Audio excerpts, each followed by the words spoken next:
네, 다음은 이기현 위원님 질의해 주시기 바랍니다. 네, 일산의 이기현입니다. 공정이 사회적 이슈입니다. 특히 이제 체육계에 이런 바람이 강하게 불고 있고요. 대한축구협회 특히 사회적 불공정 이슈가 국민들의 공분을 사고 있습니다. 대단히 안타깝습니다. 축구 경기장에서 12년간 협회장을 역임하신 정몽규 회장님에 대해서 정몽규 나가, 그리고 대한민국 체육계 축구의 영웅이신 홍명보 감독님께 홍명보 나가라는 팬들의 외침이 본인들에게도 힘드시겠지만 대한민국 체육을 사랑하고 축구를 사랑했던 저에게도 이제 아픔입니다. 이런 일이 더 이상 벌어져서 안 된다, 이런 생각을 좀 하고 있습니다. 몇 가지 불공정 사례와 관련돼서 지금 홍명보 감독님의 감독 선임 문제가 이슈가 되고 있는데, 그 이전에 크리스만 감독에 대해서도 사회적 공분이 있었습니다.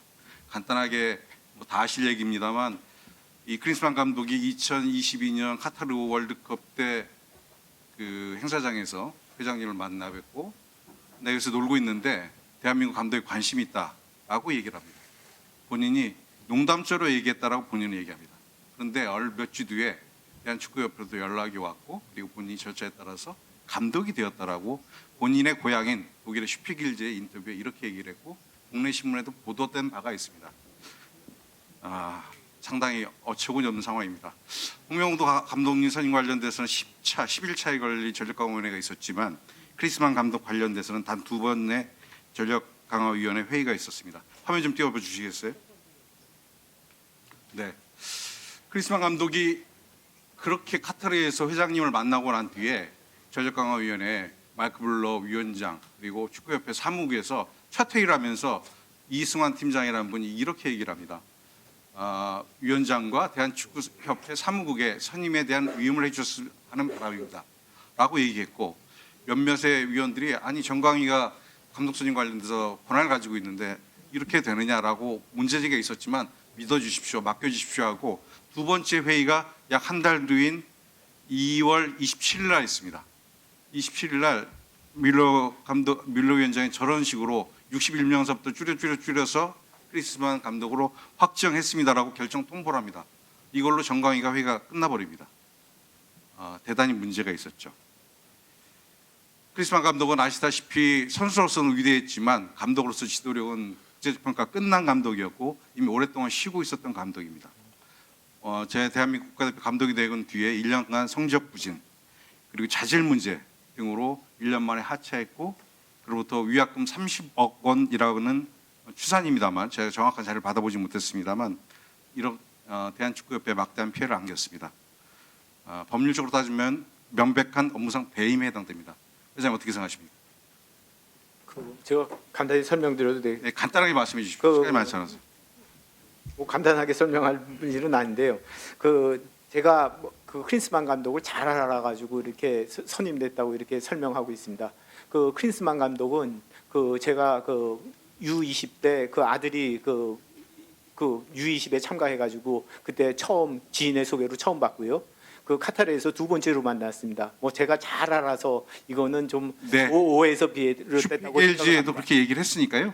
회장님, 제가 말씀에 대해서 요 문제 관련돼서는 공정했는지 안 공정했는지 제가 묻고 있는 겁니다. 네. 그래서 크리스만 감독과의 인연을 소개해달라는 말씀은 아니고요. 이미 LG에도 나와 있습니다. 본인이 몇 번째 만나서 하는지에 대해서.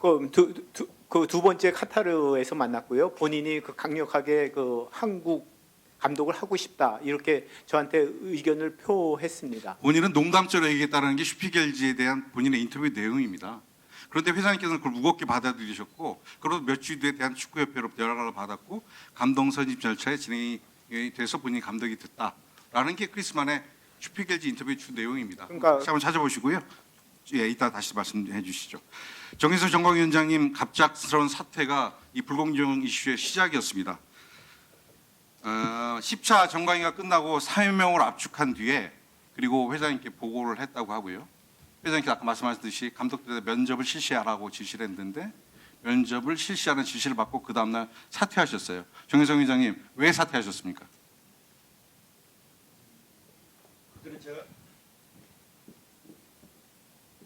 답변 드리겠습니다. 네, 짧게 좀 해주십시오. 네, 그때는 제가 1차 때와 연이어진 어떤 그 감독 선임에 대한 어떤 과정 속에서 너무 체력적으로 또 아니면 건강에 문제가 있어서 일단 제가 회장님께 보고 드린 그 이상 제 역할은 여기까지다라고 판단을 했고 그다음에 제 건강과 가족들의 어떤 그 걱정에서 제가 알겠습니다. 네. 회의록을 쭉 보면요, 정혜성 위원장님은 국내 감독 선임에 대해서 굉장히 부정적이셨어요. 특히 홍명보 감독 1순위로 추천하셨다고 얘기는 하지만 협회에서도 그렇게 발표를 했습니다만 회의록을 보면 홍명보 감독을 추천하는 다른 위원회 표현에 대해서 말씀하신 것에 동의가 안 되는 것이 있다. 홍 감독은 K리그 현장에 있기 때문에 확실한 것도 없는데 비대면 면접한다는 것은 엄청난 부담이다. 이런 얘기를 회의록에 남기셨어요. 자, 저는 정혜성 위원장께서 해외 감독을 엄두에 두고 10차까지 진행된 회의의 결과를 결국 회장보고위에 급격하게 회장의 뜻이 이것이 아니라는 것을 느끼시고 접으신 게 아닌가. 그래서 본인이 느끼는 정치적 부담 때문에 급격하게 사퇴하신 거 아닌가라고 생각하고 있습니다. 네, 더 이상 묻지 않겠습니다.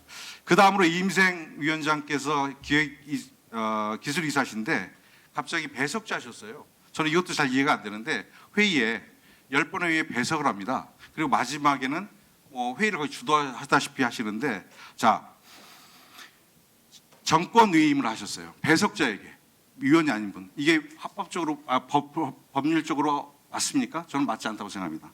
그리고 각 분과 위원은 다른 분과 위원을 겸임할 수 없다라고 하는 정관 내용이 있습니다. 정강희 위원도 아니신 분이 배석자로 있다 갑자기 정권을 위임을 받습니다. 이 절차조차도 저는 법률적으로 이해할 수 없습니다. 이 절차의 문제도 있었고 제가 1분만 더 쓰겠습니다. 홍명보 감독님을 7월 5일 날 유럽 갔다 와서 만나셨다고 했는데 판교에 있는 홍명보 감독님 집 앞에 가서 오후 내내 기다리시다가 11시에 만나서 한 1시까지 계셨다고 해요. 어디서 만나셨습니까? 이사님? 짧게 말씀하십시오. 어디서 만나셨습니까? 시간이 많지 않아서. 집 근처 빵집 같은 데서 만났습니다. 카페 아닙니까?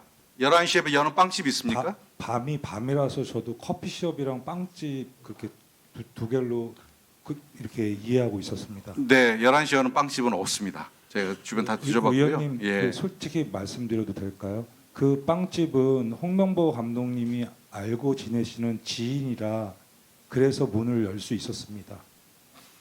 자, 홍명보 감독님과 만나서 그러면 11시에 만나서 다음 날 새벽 1시까지 말씀을 나누셨다고 알려져 있는데 그 사이에 두 분이 그러면 빵집에서 불 꺼놓고 그렇게 만나신 겁니까? 그 안에 불이 좀 켜져 있어가지고요. 서로 얼굴이나 그런 것들은 다 볼 수 있는 상태였습니다, 위원님. 네, 다음. 예.